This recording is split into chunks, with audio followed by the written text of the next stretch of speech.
Selamat siang, kembali bersama saya Dial Dianto di Maknyak News. Untuk mengabarkan berita yang aktual, tajam, dan terpercaya yang akan kami rangkum di Maknyak News siang ini. Dampak nyata COVID-19 di sektor ekonomi menyebabkan para pedagang turun omset. Destinasi wisata Candi Cetho yang banyak dikunjungi masyarakat karena keindahannya. Kisah inspiratif datang dari seorang pengusaha sukses dari kota Sragen.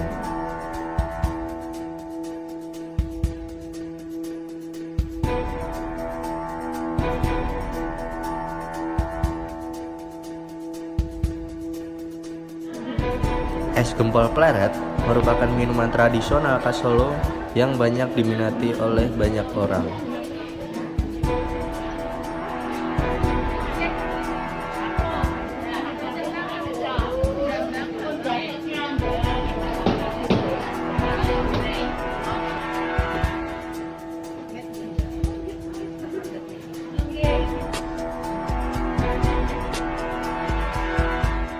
Berita pertama datang dari Surakarta. Di masa pandemi COVID-19 saat ini, memberi dampak buruk bagi sektor perekonomian di Indonesia. Pertumbuhan ekonomi di Indonesia menurun drastis akibat pandemi ini, khususnya di kota Surakarta. Hal ini pun dirasakan para pelaku usaha di Pasar Klewer Surakarta. Banyak dari pelaku usaha dan pedagang mengeluhkan dampak yang terjadi akibat pandemi COVID-19. Hampir 2 tahun sudah pandemi COVID-19 melanda Indonesia. Berbagai dampak akibat pandemi COVID-19 ditimbulkan sangat besar. Berbagai sektor terkena dampaknya, sektor industri, pembangunan, pendidikan, dan khususnya pada sektor perekonomian. Ya, pemirsa, saat ini saya sudah berada di Pasar Klewer dan bersama narasumber saya di Bapak siapa? Pak Suwondo. Oke Pak, saya mau perkenalan, nama saya Salsa Pak dari Unisri. Ya, bersedia saya wawancarai Pak. Terima kasih Pak. Oke Pak, mengenai Bapak selama pandemi ini gimana Pak?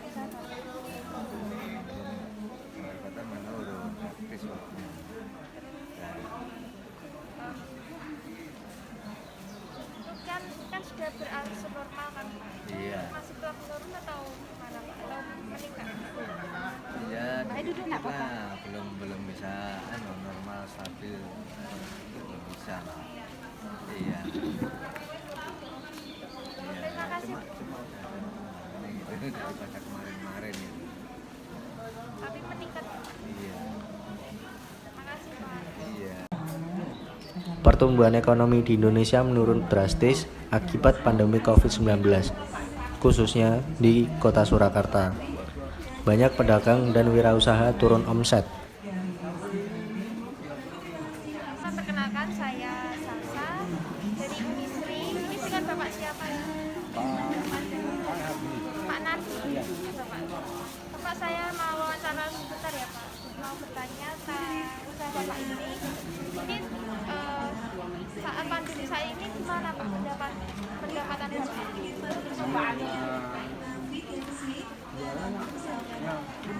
Apakah menurun atau gimana Pak? Jualannya Pak? Berjualan lancar. Menurun.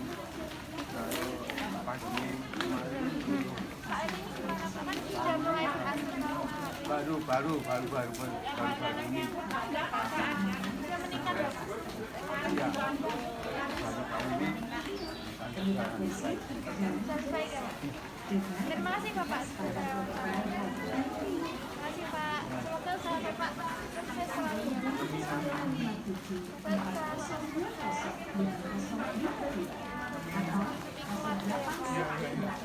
Semangat terus ya Pak. Iya. Terima kasih Pak. Jadi perpisah saya dengan narasumber ketiga saya dengan Ibu siapa? Saya Ibu Endah.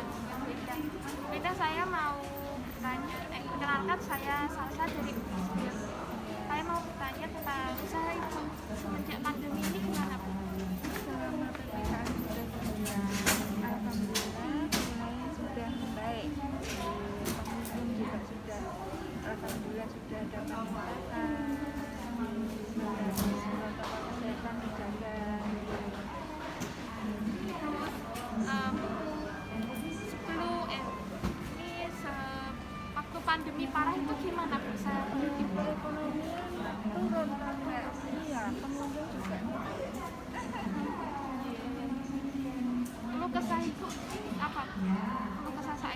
saat ini?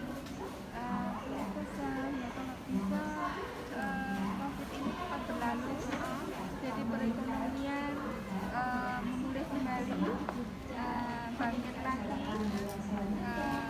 laris dagangannya. Oke, makasih. Makasih sudah wawancara.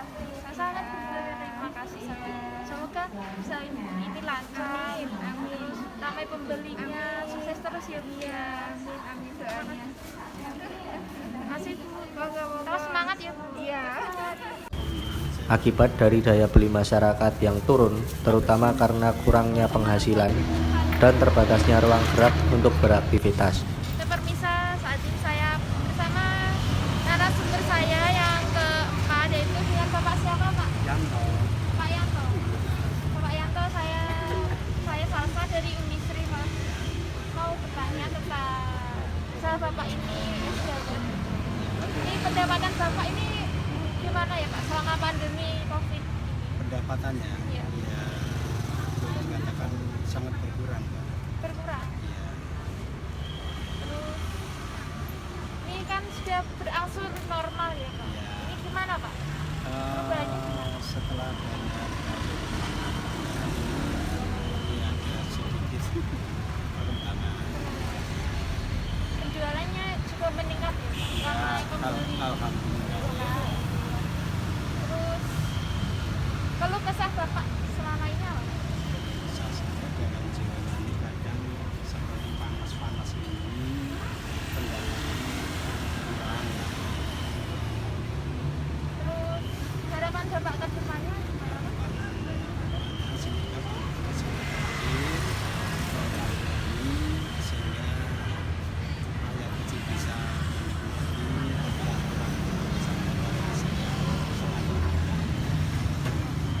Terima kasih Pak sudah wawancara.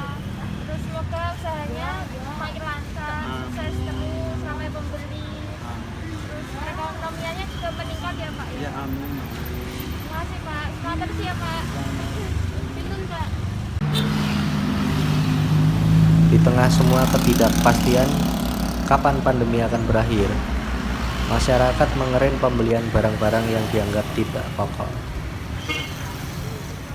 Berbagai usaha pernah ia jalani, jatuh bangun usaha sering dialami. Kisah inspiratif kali ini datang dari kota Sragen. Dengan modal pas-pasan, kini ia menjadi seorang pengusaha yang sukses. Berikut kisah inspiratifnya. Dari faktor pendorong dan penghambat yang dialami beliau, selama menjalankan bisnisnya, beliau memberikan wejangan kepada anak muda untuk tidak takut pada perubahan dan harus tetap mengutamakan ibadah kepada Yang Maha Kuasa. Karena menurut beliau, di samping kita menjalankan bisnis, kita juga harus tetap mengutamakan kepada Yang Maha Kuasa. Bapak mendirikan usaha bengkel ini bagaimana Pak? Awal mulanya di tahun 2002. Itu karena pertama dulu saya bukan wirausaha, jadi pulang merantau dari Jakarta, terus buka usaha di daerah Masaran ini, kira-kira tahun 2002. Modal awal kira-kira sekitar 20 jutaan. Untuk faktor pendukung Bapak memilih usaha bengkel ini kenapa bertempatkan di Masaran Sragen Pak? Kenapa kok nggak Solo? Kenapa kok nggak Jawa Timur atau Jawa Barat atau gitu? Kenapa? Itu ada beberapa pertimbangan. Yang pertama karena jalur daerah Masaran itu dilewati dari berbagai kota, jadi termasuk jalur nasional. Jadi mobilitas kendaraan, terutama kendaraan berat, itu semuanya lewat daerah sini. Jalur utama ya Pak? Nah, jalur utama. Yang kedua di daerah Masaran, terutama ya, di Masaran Sragen itu banyak lokasi pabrik-pabrik. Jadi pabrik itu otomatis punya banyak armada. Nah, di situ saya mencoba keberuntungan lah istilahnya. Mencoba keberuntungan yang kalau dulu itu pas saya buka pertama itu Yang model ganti oli spet, terutama yang spet untuk grease fade-nya itu belum ada. Ini dari saya yang mengawali di wilayah Masaran sini. Ini Bapak pionir dari bengkel berdiri di Masaran ini ya Pak? Kurang lebih insya Allah begitu. Untuk pertanyaan selanjutnya Pak, apa kunci keberhasilan usaha ini dan bisa menjadi sebesar sekarang ini? Mungkin udah buka cabang atau berapa karyawannya sekarang? Mungkin bisa dijelaskan Pak Joko. Dari pertama saya buka itu belum ada karyawan, jadi saya sendiri yang ngerjain. Mulai ada karyawan itu berjalan sekitar 1 sampai 2 tahun, itu ada karyawan 1 orang. 3 tahun sampai 5 tahun itu bisa nambah sekitar 5 orang. Kalau sekarang karyawan 2 bengkel itu sekitar 10 orang, jadi 5 orang. Sekarang bengkel ada 2, tapi nggak jauh, cuma berdekatan aja. Kalau ke bengkel pertama itu kira-kira karyawannya berapa Pak? Itu dibagi 2, jadi 5 orang. 5 orang. 10 orang. Mungkin ada yang mau disampaikan untuk anak muda yang ingin sukses, yang ingin seperti Bapak sendiri. Apa pesan untuk anak muda zaman sekarang Pak? Oh iya, saya punya satu pesan aja. Kalau mau memulai usaha, terutama yang mandiri, yang wira swasta, itu harus berani mengambil resiko, berani menghadapi tantangan. Jadi itu nggak gampang kalau mau buka usaha sendiri. Jadi harus, istilahnya harus tahan banting lah.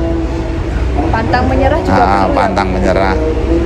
Yang utama lagi, jangan lupa urusan ibadahnya harus diperhatikan. Sholat nomor 1. Sholat nomor 1 bagi yang muslim. Itu aja pesan saya. Menambahi pesan-pesan untuk anak muda sekarang yang mau buka usaha, itu kita harus jangan alergi lah sama perubahan teknologi. Jadi jangan sampai ketinggalan, jangan sampai kayak Nokia lah pokoknya. Kita jangan alergi sama perubahan, sama kemajuan teknologi, itu bisa diterapkan juga. Itu aja tambahan dari saya. Terima kasih. Jadi mungkin itu saja ya apa yang bisa diberikan oleh Pak Joko Pramono, yang mungkin secara garis besar adalah beliau ini seorang pionir, pendiri dari bengkel di Masaran ini. Mungkin pesan-kesan tersebut untuk anak muda bisa diterapkan di kehidupan kita sendiri jika ingin menjadi seorang pengusaha wira swasta yang sukses. Apalagi Pak Joko ini kan adalah sebagai seorang pionir, baratnya yang pertama memulai di Masaran ini. Pegawai dari Bapak Joko Pramono dari bengkel pionir, bengkel Amanah Jaya Motor dan bengkel Sragen. Mungkin bisa diperkenalkan dulu dari sebelah kiri, Mas Rizal, umurnya umur 17. Tempat tinggal sekarang gimana? Di Bunder. Di Bunder. Bunderi Karanganyar. Sragen. Tungaduk orang Malang.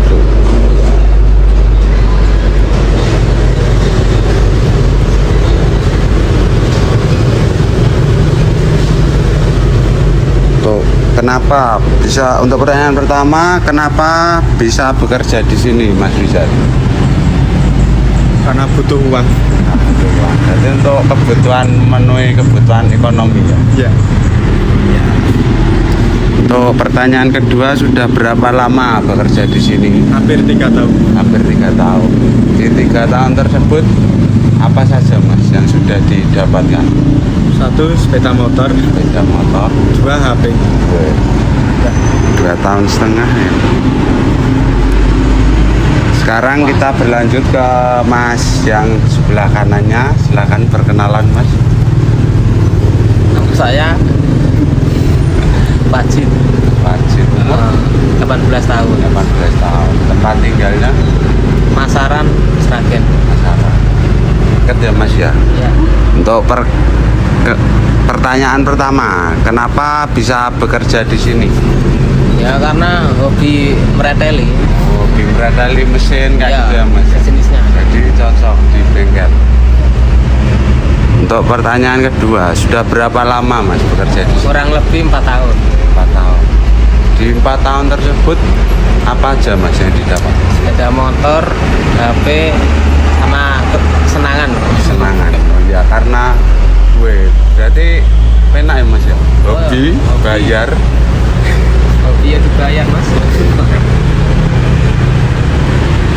Sekarang untuk perkenalan ya, ini dia yang paling senior ini. Paling tua. Paling tua. Silakan Mas perkenalan. Nama saya Triwaloyo. Umur saya 33 tahun. Alamat saya Karangwaru, dekat sini. Untuk pertanyaan pertama mungkin kenapa Mas? Apa memilih bekerja di bengkelnya Pak Joko ini? Karena yang pertama ya dekat dari rumah. Yang kedua sesuai dengan kemampuan saya, kelas. Yang ketiga ya gajinya lumayan juga. Untuk pertanyaan kedua, sudah berapa lama Mas? Mungkin kan yang paling senior Mas Triwaloyo sendiri. Kurang lebih ya 12 atau 13 tahun. 13 tahun. Wah, 13 tahun. 13 tahun ini apa aja Mas yang didapat? Banyak juga. Waktu itu kasih kredit sepeda motor sudah lunas. Ini sudah bangun rumah sendiri. Ya, kurang lebihnya segitu. Untuk spesifikasinya sendiri di bengkelnya Pak Joko ini mungkin apa Mas dari Mas Tri sendiri? Kerjanya? Ya. Kerjanya kalau saya ngelas sama engineering. Oh ya, tadi lupa ya Mas Rizal sama Mas Wajid ini apa spesifikasinya di bengkelnya Pak Joko? Saya sebagai tukang ganti oli. Ganti oli. Kalau Mas Wajid? Ganti oli, ya nyepet, ya nyuci. Nah, berarti yang paling senior di bengkelnya Pak Joko ini mungkin Mas Tri ya Mas ya. Sudah banyak juga yang didapat. Mungkin itu saja Mas yang bisa saya tanyakan. Terima kasih. Mohon maaf jika ada salah dan wassalamualaikum warahmatullahi wabarakatuh. God, I wish I never spoke. Now I gotta wash my mouth out with soap. I feel it coming out my throat. Guess I better wash my mouth out with soap. God, I wish I never spoke. Now I gotta wash my mouth out with soap. Berbicara tentang akhir pekan, identik dengan liburan. Ada banyak tempat rekomendasi yang instagramable di Karanganyar. Salah satunya adalah panorama Candi Cetho, Candi di Atas Awan. Simak berikut liputannya. Sejarah Indonesia memang tidak terlepas dari yang namanya kerajaan-kerajaan yang menjadi cikal bakal terbentuknya negara ini.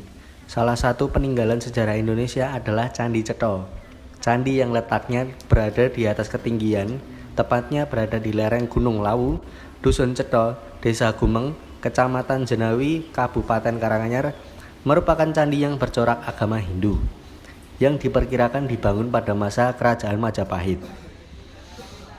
Kawasan Candi Cetho merupakan sebuah pelataran di mana terhampar pemandangan yang sangat menakjubkan. Saya Lili Budiarto sebagai petugas Candi Cetho. Lili Budiarto sebagai petugas Candi Cetho. Ya. Oke. Ya. Pertanyaannya langsung aja ya Mas. Ya. Sebenarnya Candi Cetho itu kawasan tempat wisata aktif atau menjadi tempat ibadah? Ini selain tempat wisata masih digunakan untuk ibadah Mas. Jadi pengunjung juga bisa masuk. Kalau yang paling atas itu selain untuk ibadah tidak boleh masuk Mas. Berarti untuk Candi Cetho ini masih aktif tempat ibadah ya Mas? Ya, untuk Umat Hindu. Oh, itu umat Hindu. Oh, berarti untuk Candi Ceto ini adalah candi yang coraknya adalah corak Hindu. Oke. Pertanyaan terakhir nih Mas, di era pandemi ini, apakah frekuensi orang-orang yang masuk ke Candi Ceto ini semakin banyak ataukah semakin menurun? Kalau frekuensi untuk masa pandemi ini makin menurun. Oh, menurun ya? Yang dari yang pertamanya apakah dari 5.000 orang masuk atau mungkin berapa? Ada hitungannya nggak? Ya, nggak ada hitungannya Mas. Tapi memang menurun ya Mas ketika pandemi ya? Menurun. Mungkin itu aja sih Mas wawancara yang ingin saya sampaikan. Kurang lebih mohon maaf. Wassalamualaikum warahmatullahi wabarakatuh. Terima kasih ya Mas ya.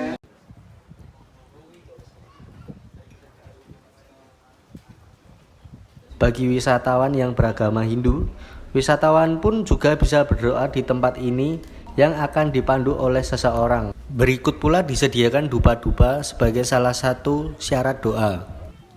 Surakarta atau dikenal dengan Kota Solo ternyata menjajakan wisata kuliner yang tak boleh ketinggalan saat mampir ke tempat kelahiran Presiden Joko Widodo.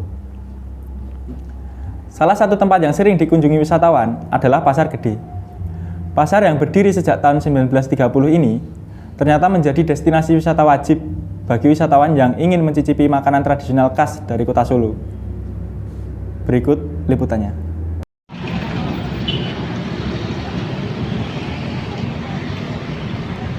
Hai Sobat Traveling, Kota Solo sudah menjadi salah satu tujuan wisata di Jawa Tengah. Selain memiliki Keraton Kasunanan Surakarta, Istana Mangkunegaran, banyak juga hal menarik lainnya yang bisa didapatkan di kota ini. Kota Solo memiliki wisata kuliner, salah satunya ada banyak sajian kuliner legendaris. Salah satunya ada banyak sajian kuliner legendaris yang masih tetap terjaga rasanya. Salah satunya adalah es gempol pleret. Es gempol pleret merupakan minuman tradisional asal Solo. Meski begitu, kuliner ini cukup langka, teman. Jika ingin merasakan kesegaran es gempol pleret ini, salah satu tempat yang bisa dikunjungi di Kota Solo adalah Pasar Gede. Pasar yang menjadi ikon Kota Solo, yang menjual aneka kuliner tradisional. Dan Bu Wiji adalah salah satu seorang penjual es gempol pleret di Pasar Gede, Solo yang berada di dalam pasar besar. Bu Wiji sudah berjualan selama 45 tahun. Satu porsi es gempol pleret hanya dijual seharga 7.000. Terdiri dari adonan es gempol dan es dawet. Jempol ini memiliki rasa khas, enak, dan tentunya segar sekali. Gimana nih menurut teman traveler? Setuju nggak kalau es gempol pleret seenak itu?